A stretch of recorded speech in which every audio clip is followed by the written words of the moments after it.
كفتة داوود باشا بالصلصة. كفتة مقلية قبل ما نضيف ليها الصلصة. صلصة الكفتة: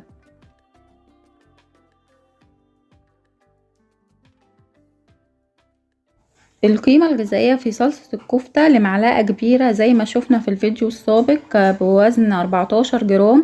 السعرات الحرارية 4 سعر حراري، بروتين 13 من 100 جرام، كربوهيدرات 61 من 100 جرام، دهون 26 من 100 جرام. كفتة مقلية بعد طهيها مع الصلصة.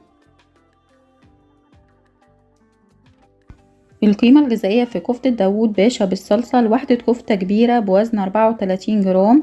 السعرات الحرارية 79 سعر حراري، بروتين 3 و76 من 100 جرام، كربوهيدرات 1 و22 من 100 جرام، دهون 6 و56 من 100 جرام.